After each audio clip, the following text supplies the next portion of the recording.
Hello friends, welcome to our YouTube channel Golden Arc Academy. Here I am Alok Kumar with you with another session of Indian Geological Time Scale. Today we are going to discuss about the geological period of India. आज जैसा कि हमने पिछले video में आपसे कहा हुआ था कि किसी भी चीज़ों अगर पृथ्वी की जानकारी हमें चाहिए परत दर परत चीज़ों को हमको समझना है तो हम लोगों को सबसे पहले जियोलॉजिकल स्केल ऑफ टाइम को समझना होगा। तो पिछले क्लास में हमने इस बात पर चर्चा की कि प्री कैम्ब्रियन एज में क्या क्या चीज़ें हुई। आज हम लोग का डिस्कशन का टॉपिक होगा इंडियन जियोलॉजिकल टाइम। तो चलिए शुरू करते हैं। तो आज में बेसिकली हम लोगों को ये समझना सबसे पहले बहुत ज़रूरी है कि इन जियोलॉजिकल टाइम स्केल की आवश्यकता क्यों है।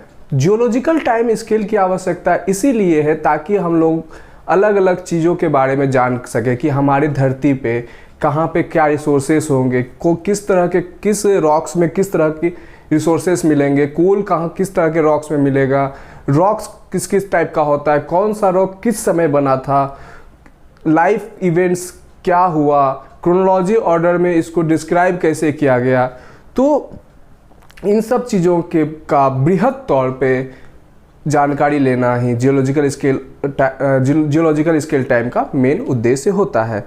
तो बात करते हैं हम लोग इंडियन जियोलॉजिकल टाइम के बारे में। तो मेजर इवेंट्स के बारे में अगर हम लोग चर्चा करें तो सबसे पहले ये जानते हैं कि पेनिनसुलर इंडिया के बारे में आप पहले ही आप लोग एक बात से अवगत होंगे कि जब कैम्ब्रियन एज के बाद आपको पता होगा कि अर्थ में ड्रिफ्टिंग चालू हो गई थी, यानी प्लेट टेक्टोनिक एक्टिविटीज बढ़ जाती है। तो धीरे धीरे ऑलमोस्ट हम लोग कह सकते हैं 70 मिलियन ईयर यानी 150 से 70 मिलियन ईयर्स के आसपास इंडिया जो है गोंडवाना से टूटकर नॉर्थ ईस्ट डायरेक्शन में बहते हुए यूरेशियन प्लेट से टकराने के लिए आगे बढ़ती है। तो ये ही वो पीरियड है जिसमें कि इंडिया में एक अभूतपूर्व उसके अंदर चेंजेज आते हैं, नए नए रॉक्स का इस दरमियान फॉर्मेशन होता है। पहले से भी बहुत सारे रॉक सिस्टम हैं जो इसके यहाँ पे हम लोग इसके बारे में चर्चा करेंगे। हम लोग बात करेंगे कि कहाँ पे कुडप्पा रॉक रेंजेज है, कुडप्पा रॉक वगैरह है, और कहाँ पे विंध्य रेंज वगैरह है, पुराना सिस्टम क्या होता है, या फिर आर्यन रॉक सिस्टम क्या क्या है। तो इन सब चीज़ों के बारे में ब्रीफली हम लोग अध्ययन करेंगे इस सेक्शन में। तो चलिए शुरू करते हैं। जैसे कि बात करते हैं पेनिनसुलर इंडिया का, तो peninsular India was a part of the old land mass since the formation of earth's crust. तो ये चीज़ तो क्लियर है, अभी मैंने आपको बताया जैसे प्लेट टेक्टोनिक एक्टिविटी हुई। प्लेट टेक्टोनिक एक्टिविटी के वजह से क्या होता है कि भारतीय जो उपमहाद्वीप है वो बेसिकली क्या होता है, गोंडवाना लैंड से अलग होता है। गोंडवाना लैंड से अलग होकर ये नॉर्थ ईस्ट की तरफ बहते हुए यूरेशियन प्लेट से टकराता है, और यूरेशियन प्लेट से टकराने के पहले ही इसके अंदर बहुत सारा रॉक सिस्टम पहले से होता है जो कैम्ब्रियन एज का होता है। जैसे कि हम लोग पहले ही चर्चा कर चुके हैं कि कैम्ब्रियन एज में क्रिस्टली रॉक्स मिलते हैं, जैसे कि हम लोग KGF यानी कि कोलार गोल्ड फील्ड के बारे में सुने हुए हैं। तो इन सब चीज़ों का वहाँ पहले से फॉर्मेशन हो चुका होता है। तो वही चीज़ यहाँ पे बताया जा रहा है। पेनिनसुलर इंडिया क्या है, पार्ट है ओल्ड लैंड मास का। किसके मतलब कि ये जो लैंड मास आज बना है उसके पहले से, मतलब कि ओल्ड कैम्ब्रियन का ये हिस्सा है। ऐसा नहीं है कि ये हाल फिलहाल में बना है। ये पृथ्वी यानी कि भारत का बनने का शुरुआत जो है ये एक तरीके मोटे तौर पे कह सकते हैं कि अरबों साल पहले यानी कि प्री कैम्ब्रियन एज में भी हो चुकी थी, क्योंकि उसके भी कुछ साक्ष्य यहाँ पे अवेलेबल हैं। तो आगे बढ़ते हैं। तो द अपहीवल ऑफ हिमालय यानी हिमालय का उठना, जब इंडो ऑस्ट्रेलियन प्लेट, जिस प्लेट पर कि इंडिया अवस्थित है उस प्लेट को इंडो ऑस्ट्रेलियन प्लेट कहते हैं। जब Indo Australian plate north east की तरफ बहते हुए यूरेशियन प्लेट के साथ जाके टकराती है तो दोनों के बीच में टकराने की वजह से क्या होता है कि अपहीवल होता है, यानी कि ऊपर उठता है ज़मीन, और ज़मीन ऊपर उठने के वजह से एक फोल्डेड माउंटेन का निर्माण हो जाता है, जिसको कि हम लोग हिमालय रेंज के नाम से जानते हैं, जिसके बारे में कि हम लोग इसी के अगले टॉपिक में विस्तार से डिस्कशन करेंगे। एक बात बता दूं क्लियर कि आज जो क्लास हो रही है इंडियन जियोलॉजिकल टाइम स्केल के ऊपर, ये कम्प्लीटली इंट्रोडक्टरी क्लास है, यानी कि हम कम्प्लीटली एक चैप्टर का ओवरव्यू देंगे जो कि हर एक कॉम्पिटिटिव एग्जामिनेशन के पर्सपेक्टिव से बहुत इंपॉर्टेंट है। जैसे बात कर लेते हैं नेट का, जैसे बात कर लेते हैं यूपीएससी का, स्टेट पीएससी का, और कोई भी दूसरे कॉम्पिटिटिव एग्जामिनेशन से इससे डायरेक्टली आप लोग इसको रिलेट कर सकते हैं। तो बात करते हैं आगे aggradational formation of Indo Gangetic plain. ये जो हम लोग जहाँ पे रह रहे हैं, यानी कि अगर हम लोग बात करते हैं इंडो गंगेटिक प्लेन का बात, तो पाकिस्तान के कुछ हिस्सों से इसको हम लोग कंबाइंड फॉर्म पे, कंपाइल्ड फॉर्म पे हम लोग कह सकते हैं सिंधु गंगा ब्रह्मपुत्र तीनों को मिला के जो प्लेन फॉर्म किया है ना, तो उसको बेसिकली अगर हम लोग भारतीय उपमहाद्वीप के हिस्से की बात करते हैं तो उसको इंडो गंगेटिक प्लेन कहते हैं। तो वो प्लेन के बारे में कहा जाता है कि जिसका जो उपचयन होता है, अगर मैं गलत नहीं हूँ, हिंदी में थोड़ी मेरी खामियां आ सकती है इन सब चीज़ों का हिंदी प्रोनाउंस करने में, तो उसके लिए मैं क्षमा प्रार्थी रहूँगा। लेकिन जहाँ तक मुझे लगता है एक्रेडेशनल का मतलब उपचयन होता है, उच्चयन। तो एक्रेडेशन फॉर्मेशन जो होता है हिमालय का, उच्चयन फॉर्मेशन जो होता है इंडो गंगेटिक प्लेन का, किस समय में? पैलियोस्टोसीन पीरियड में जब फॉर्मेशन होता है इंडो गंगेटिक प्लेन का, तो ये लगातार इसके अंदर क्या होता रहता है। अब बेसिकली क्या हुआ, अब यहाँ पे मैं कुछ चीज़ों को आपके साथ डिस्कस करता हूँ। बहरहाल ये चीज़ें दूसरे टॉपिक में हम डिस्कस करेंगे, लेकिन चीज़ों को समझना बहुत ज़रूरी है। तो भारत में जब हिमालय का निर्माण होता है, भारत में क्या, यूरेशियन इंडो ऑस्ट्रेलियन प्लेट और यूरेशियन प्लेट में जब हिमालय का निर्माण होता है, तो उससे पहले कई पूर्ववर्ती नदियां वो अपने उसी रास्ते से बह रही थी। Indo Australian plate Eurasian plate से टकराते हैं, तो उस समय क्या होता है कि उच्चयन होता है, अपहीवल होता है हिमालय का, जिस वजह से क्या होता है, बहुत सारी नदियां या तो अपने रास्ते से विमुख हो जाती, यानी कि अपना रास्ता बदल लेती है, या लगातार अपने रास्ते पर ही टिकी रहती है और वो लगातार पहाड़ को काटती रहती है। याद रखिएगा, पहाड़ को काटने से ही गॉर्ज का निर्माण होता है। तो आगे हम पढ़ेंगे फिर कभी कि गॉर्ज कैसे बनते हैं, गॉर्ज कितने तरह के होते हैं। तो यही नदियाँ लगातार क्या हुआ कि पहाड़ों को काटती रही, और पहाड़ों को काटते हुए पहाड़ों से बने हुए रॉक सिस्टम को, उस सिल्ट को वो अपने साथ बहा के नीचे लेके जाती रही, जिसकी वजह से क्या हुआ, वो सारे सिल्ट जो है उसके जो रास्ते में है वो आके बिछ जाते हैं, और फ्लड प्रोन जहाँ तक कि नदी का पानी फैल सकता था वहाँ तक उस मिट्टी को फैला देते हैं, जिससे वहाँ की मिट्टी जो है, वहाँ की मृदा है, वहाँ का जो लेवल है वो ऊपर आ जाता है। तो ये लगातार जो सेडिमेंटेशन, यही प्रोसेस जो होता है ना, सेडिमेंट्स को हम लोग फ्लड प्रोन वगैरह में, या फिर नदियाँ अपने किनारों पे, अपने बैंक्स पे, अपने शोर पे, है ना, उसको कम्प्लीटली क्या करती है कि डिस्ट्रीब्यूट कर देती है या फिर कम्प्लीटली स्प्रेड कर देती है। ये प्रोसेस सेडिमेंटेशन कहलाता है। तो यहाँ पे आज भी ये सेडिमेंटेशन हो रहा है फ्लड प्लेन्स में। कहाँ पे? रिवर के लोअर पार्ट, कहाँ पे? रिवर में, और लोअर पार्ट यानी कि वो इलाका जहाँ पे नदियों में पानी अधिक आ जाने से वहाँ के उसके निचले इलाकों में पानी भर जाता है। तो वो क्या करता है, पानी अपने साथ सेडिमेंट्स को भी बहा के वो लोअर प्लेन्स की ओर लेके चला जाता है। तो वहाँ पे क्या होता है कि ये सारे सेडिमेंट्स आके जमा हो जाते हैं। तो अब अगर आगे बात करते हैं कि इंडियन रॉक सिस्टम, तो ये तो बातें हो गई हमारी मेजर इवेंट्स जो कि इंडियन जियोलॉजिकल टाइम में घटित हुई हैं। तो अब इसी के बारे में ब्रीफली हम लोग बात करेंगे कि आखिर ये सारी चीज़ें हुई तो हुई कैसे कैसे। तो इसके लिए हम लोग को जानना होगा इंडियन रॉक सिस्टम को। तो बात करते हैं इंडियन रॉक सिस्टम के बारे में।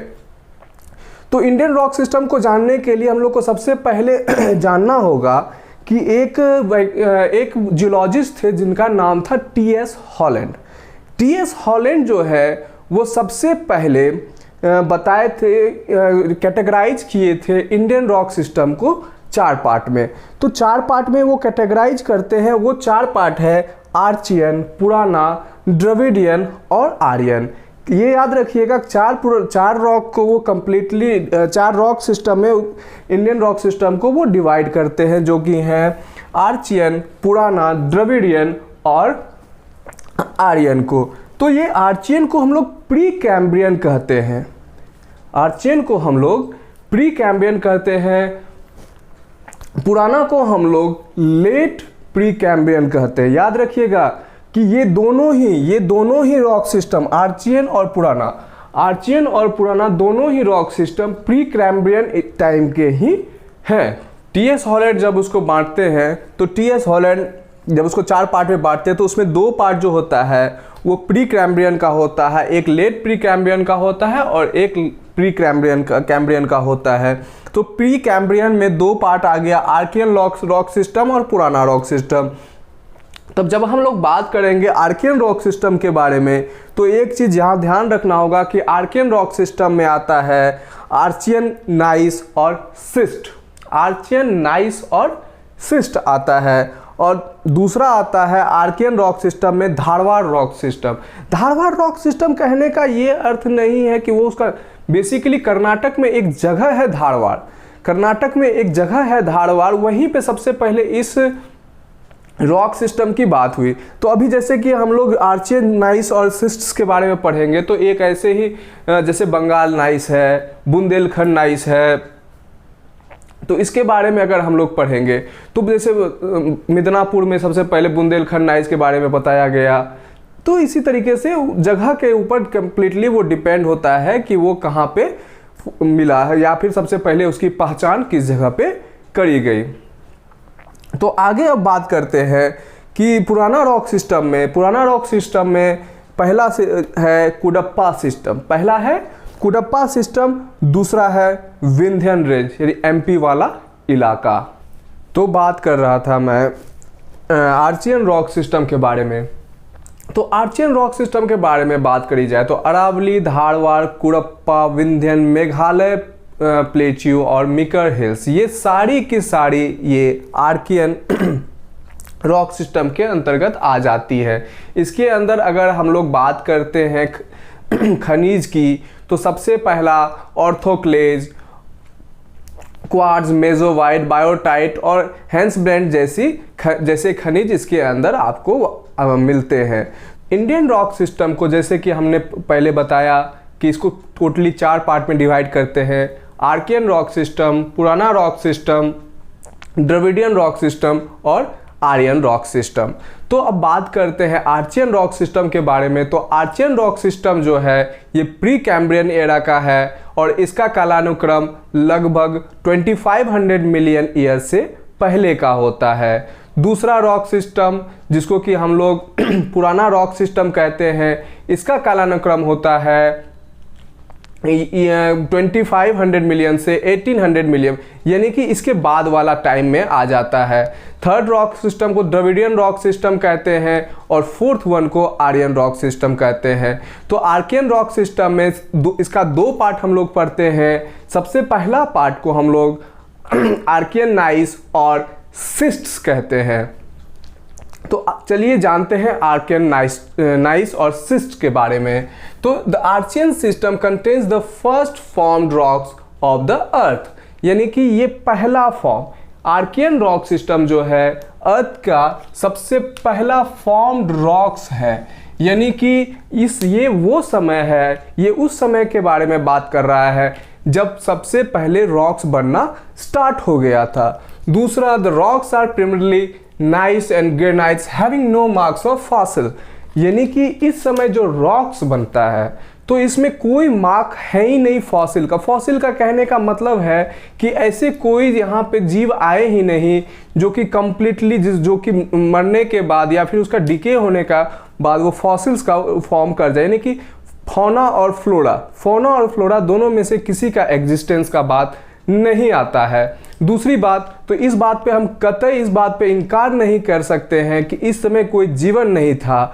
इस समय यूनिसेलुलर ऑर्गेनिज्म आए थे, जैसे blue green algae, protozoa, bacteria, virus and many more like that. तो अब बात आगे करते हैं। They often underival the strata form subsequently and the system is generally known as the basement complex और द फंडामेंटल नाइस। तो ये basically बात किया जा रहा है कि ये स्ट्रेटा जो सब्सिक्वेंटली फॉर्म कर रहे हैं इसको जनरली हम लोग बेसमेंट कॉम्प्लेक्स या फिर फंडामेंटल नाइस कहते हैं। फंडामेंटल नाइस यानी कि आधारभूत नाइस के नाम से इसको हम लोग जानते हैं। आर्कियन रॉक्स का वर्ड यानी कि पेनिनसुलर इंडिया। पेनिनसुला का मतलब क्या होता है, तो ये हम बेसिकली आगे के किसी क्लास में इसके बारे में विस्तृत व्याख्या करेंगे, डिटेल्ड इन्फॉर्मेशन देंगे। लेकिन मोटे तौर पे अगर आपको कहा जाए तो पेनिनसुला का मतलब होता है the land mass which is completely covered by ocean और large water body from 3 sides, यानी कि वो भूभाग जो कि तीन तरफ से कंप्लीटली बड़े जल भाग से घिरा हुआ है, जो कि वाटर बॉडी से कंप्लीटली 3 तरफ से घिरा हुआ है और एक तरफ से लैंड मास से घिरा हुआ है।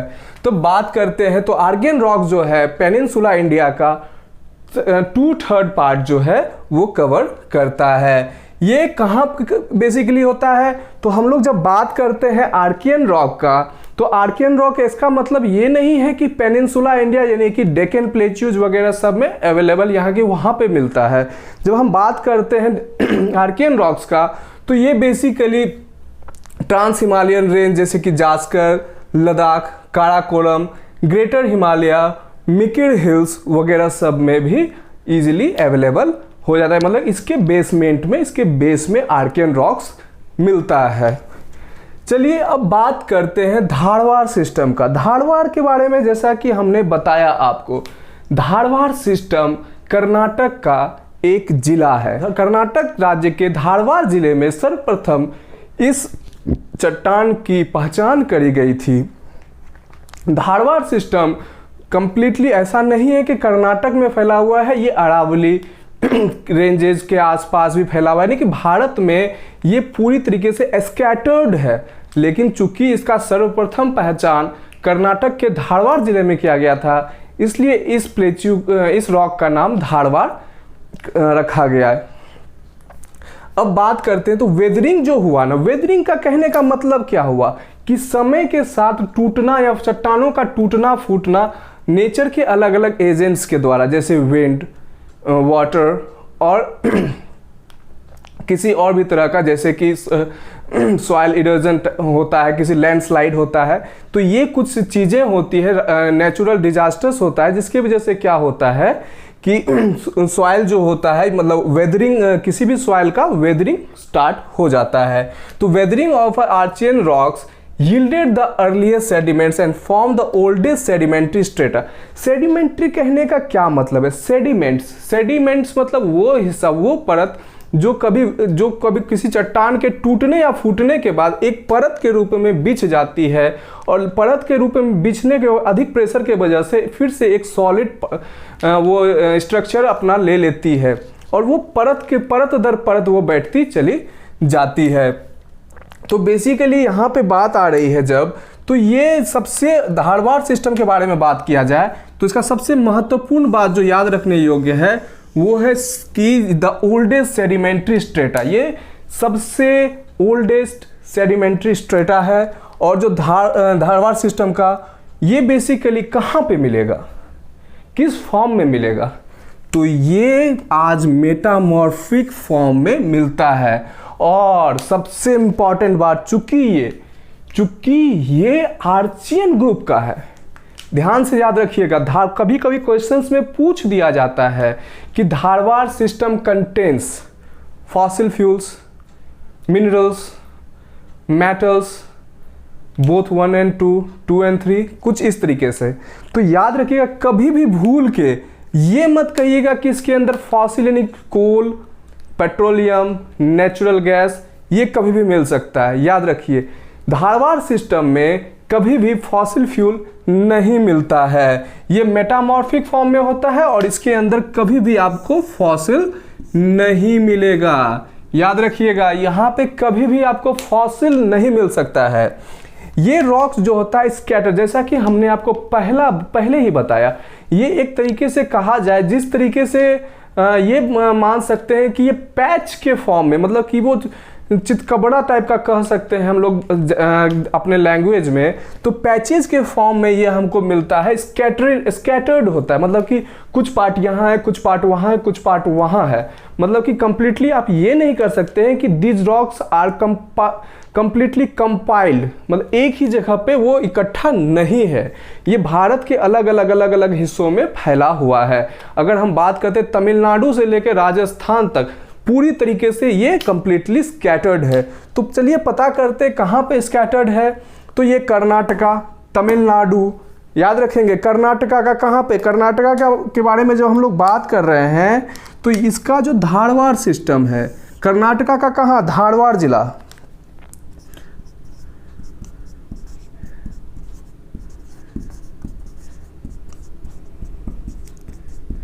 कर्नाटका का धारवाड़ डिस्ट्रिक्ट। सबसे पहले पूछ सकता है आपसे, हम बेसिकली आपको बार बार एक चीज़ पे पॉइंट कर रहे हैं कि आपसे क्वेश्चन पूछा जा सकता है कि धारवाड़ रॉक नाम पड़ा किसके वजह से, जिला के नाम पर, वैज्ञानिक के नाम पर, इनमें से कोई नहीं, या फिर ये अपना एक अलग समुदाय का है। तो याद रखिएगा, हमेशा कर्नाटका के धारवाड़ डिस्ट्रिक्ट में सबसे पहले इस रॉक की पहचान करी गई थी, इसी वजह से इसका नाम धारवाड़ रॉक सिस्टम पड़ता है। कभी कभी आपसे पूछ सकता है धारवाड़ को और क्या कहते हैं, तो प्रोटेरोजोइक कहते हैं इसको, याद रखेंगे। कभी कोई पूछ देता है कि धारवाड़ रॉक सिस्टम को और क्या जानते हैं, तो प्रोटेरोजोइक रॉक सिस्टम के नाम से भी जानते हैं। अगला कहाँ मिलता है, तो अगला ये तमिलनाडु में मिलता है। कर्नाटका के बाद अगला ये तमिलनाडु के कुछ एक इलाके में मिलता है, चेन्नई के आसपास का इलाका। और कहाँ, तो ईस्टर्न पार्ट ऑफ छोटा नागपुर प्लेट्यू। छोटा नागपुर प्लेट्यू कहने का मतलब है कि दामोदर वैली के आसपास का रीजन, रांची, झारखंड, बिहार का औरंगाबाद जिला, या फिर वेस्ट बंगाल का कुछ इलाका पड़ जाता है। तो रांची का एक तरीके से अगर हम लोग बात करते हैं तो रांची का छोटा नागपुर प्लेट्यू बड़ा ही महत्वपूर्ण है। उसके बारे में हम लोग और भी जगह बातें करेंगे जब हम लोग फॉसिल फ्यूल के बारे में बात करेंगे, क्योंकि ये वहाँ पे एक छोटा सा, बहुत छोटा सा पैच है। क्योंकि हम लोग ये बात पहले पढ़ चुके हैं कि यदि धारवाड़ सिस्टम के बारे में बात कर रहे हैं तो वहाँ पे कोई फॉसिल फ्यूल नहीं मिलता है, लेकिन छोटा Nagpur plateau is famous for the fossils.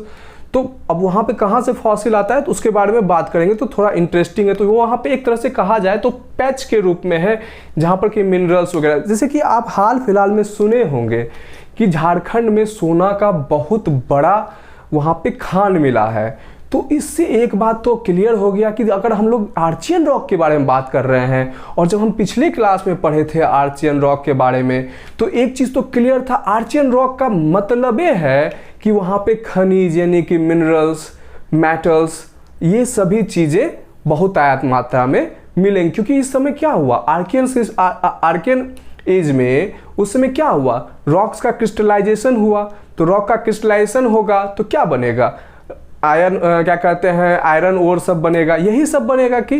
तो अब हम लोग बात करते, याद रखिए। हाँ, और एक बात आपको हम और बता देते हैं कि मिनरल्स का मतलब यहाँ पे कंप्लीटली ये है, सोना, चांदी, फिर क्या कहते हैं कि आयरन ओर, यही सब चीज़, एल्यूमिनियम, बॉक्साइट, ये सब आर्चियन में मिलता है।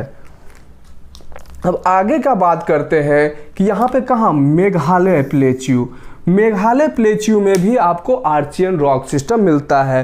अगर हम लोग बात करें कि अगर हम लोग बात करते हैं भारत का, तो भारत जब गोंडवाना आइलैंड से गोंडवाना लैंड से टूट के, भारत जब गोंडवाना लैंड से टूट के अलग हुआ ना, तो भारत जो था ना, भारत को अगर हम एग्जैक्टली देखेंगे, उसको प्रायद्वीपीय विस्तार के रूप में देखेंगे तो हमारे बनियान के आकार का था। एक्चुअली इसका आकार ही है बनियान के आकार का। बाद में सेडिमेंटेशन की वजह से इसमें और भी मिट्टी जुड़ी, नए नए प्लेन्स, इंडो गंगेटिक प्लेन बने, जिसके बारे में कि हम पहले व्याख्या कर चुके हैं इससे पहले, अभी कुछ देर पहले। तो इंडो गंगेटिक प्लेन बना। तो अगर इसका हम एग्जैक्ट स्ट्रक्चर देखें भारत का तो कुछ ऐसा है।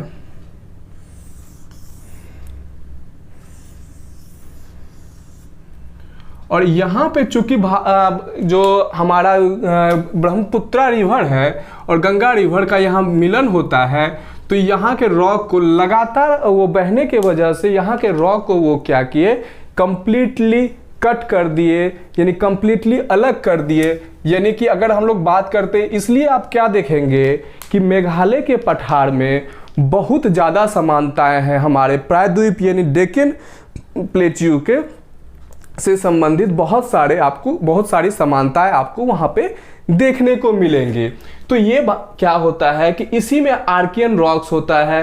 तो यहाँ पे हमारा कहीं छोटा नागपुर प्लेट्यू, ये देखिए, ये हम भारत बना है, इसका मतलब ये नहीं कि ये आज का भारत ही, ये आज से 70 मिलियन साल पुराना भारत है, जबकि ये टूट के नॉर्थ ईस्ट डायरेक्शन में बहना स्टार्ट हो गया था। एक नया प्लेट बनाया था, इंडो ऑस्ट्रेलियन प्लेट।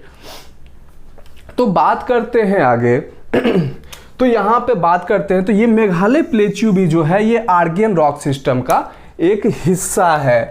यहाँ पे जब हम मेघालय पढ़ेंगे तो आगे के सब क्लास में हम लोग एक बात में चर्चा करेंगे कि मेघालय में 3 पहाड़ होती है, गारो, खासी, जयंतिया। और ये जो फॉल्ट बन गया है ना, इसको राजमहल गारो गैप या फिर मालदा फॉल्ट भी कहते हैं, जिसकी व्याख्या हम आगे के कक्षा में करेंगे। याद रखिए, मालदा फॉल्ट जो है बहुत इंपॉर्टेंट इसीलिए है क्योंकि ये जो होता है मुख्यतः ये क्या करता है, छोटा नागपुर प्लेट्यू को मेघालय प्लेट्यू से अलग करता है। यानी कि राजमहल प्लेट्यू कह सकते हैं, राजमहल प्लेट्यू को गारो हिल से, राजमहल पहाड़ी को गारो हिल से अलग करता है। इसलिए इसका नाम राजमहल गारो क्या कहते हैं फॉल्ट है, और इसको हम लोग मालदा फॉल्ट के नाम से भी जानते हैं। रेलवे में बहुत क्वेश्चन इससे डायरेक्टली पूछ देता है। आगे का बात करते हैं अरावली रेंज के बारे में जैसे बात करते हैं तो ये ऑलरेडी क्या है कि एक रेसिडुअल माउंटेन के नाम से इसको हम लोग जानते हैं। रेसिडुअल माउंटेन की मतलब का मतलब क्या है, भारत बनने से पहले, मतलब कि जब यहाँ पे इसका जब भू संतति हो रही थी ना, प्लेट टेक्टोनिक एक्टिविटी हो रही थी, उसी के समय में ये पहाड़ बनी होंगी। इसका जो सबसे हाईएस्ट पीक है वो गुरु माता है, गुरु शिखर जिसको कहते हैं, जो राजस्थान में पड़ता है, जिसको माउंट आबू में है। आगे पढ़ते हैं हिमालय में भी, हिमालयन रीजन में भी आपको ये जो है मिलना, इस आपको क्या कर आर्कियन रॉक जो है, आर्कियन का धारवाड़ सिस्टम का जो रॉक है वो आपको मिलता दिखेगा। तो आगे बात करते हैं, असम में एक हिल है, जनरली वो छूट जाता है, वो है मिकर हिल्स है। कहने को तो वो हिमालयन पार्ट का एक हिस्सा है, लेकिन एक बात जानना बहुत ज़रूरी है, मिकर हिल जो है वो आर्कियन रॉक का एक हिस्सा है।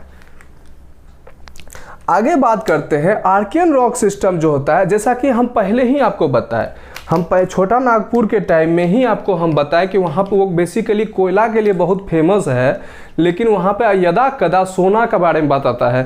या फिर अभी हाल फिलहाल में आप सुने होंगे उत्तर प्रदेश में 1500 टन का र्यूमर उड़ा था कि 1500 टन वहाँ पे सोना मिला है। बाद में पता चला क्या कि वहाँ पे 1 ग्राम सोना 1000 किलो पे, यानी 1 टन पे 1 ग्राम सोना वहाँ पे मिलेगा, जो कि औसतन बहुत कम है, जिसमें कि आप उसका कॉस्टिंग ही बहुत ज़्यादा बढ़ जाएगा। इसी वजह से उसकी खुदाई वहाँ पे खान वगैरह नहीं खोदा गया। कोलार खान का बात करते, कर्नाटका में है KGF, जिसके बारे में सुने हैं, KGF मूवी बनी है।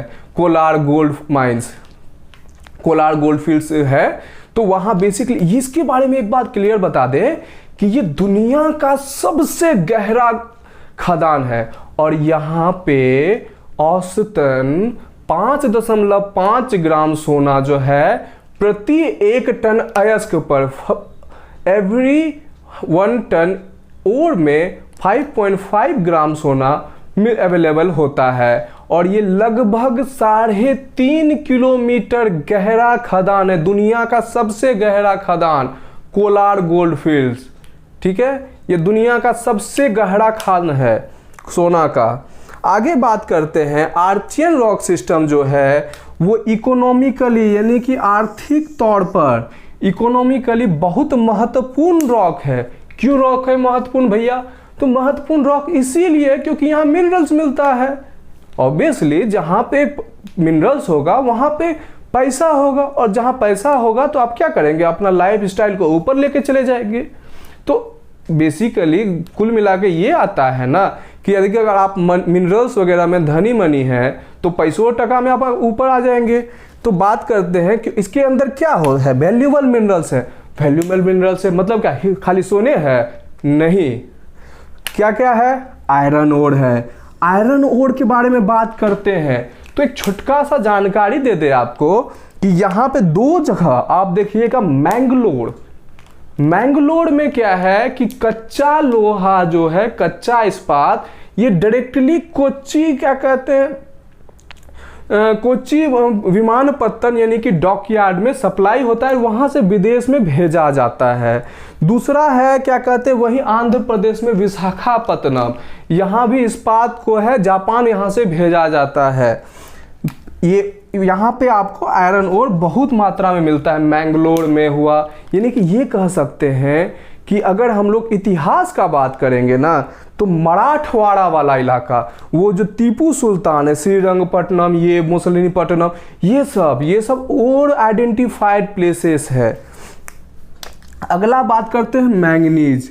ये भी कम महत्वपूर्ण नहीं है, ये भी अच्छा खासा है। कॉपर, लेड, सीसा बहुत मिलता है। गोल्ड, इसके बारे में अभी बात कर रहे थे, याद रखिए, यहाँ मेंशन भी कर देते हैं।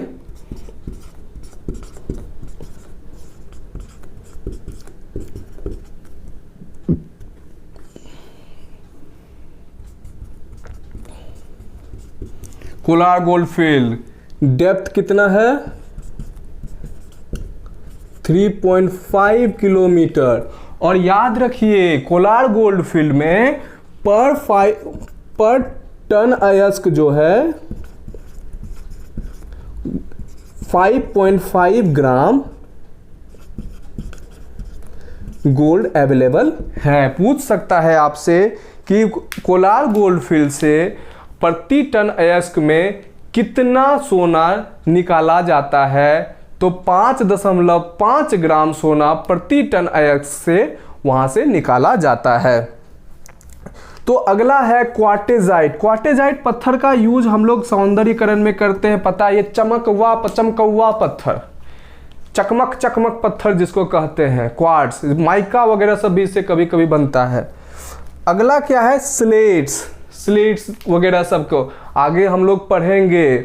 जब हम लोग पढ़ेंगे बंगाल नाइस के बारे में तो जॉब चार्नोक के बारे में पढ़ेंगे, और जॉब चार्नोक के बारे में पढ़ेंगे तो उसको इतना कहा जाता है कि उनके सम्मान में नीलगिरी नाइस का नाम उसके सम्मान में रखा गया था। और कलकत्ता में जो उसका कब्र है ना, टॉम्ब है, उसका टॉम्ब भी जो है वो नीलगिरी नाइस के स्लेट से ही बनाया गया है। तो उसके बारे में भी विस्तार से हम चर्चा करेंगे। वो इसका आर्चियन नाइस और सिस्ट्स का है, जब आर्चियन नाइस और सिस्ट पढ़ेंगे ना अभी तो उस पर बताएंगे।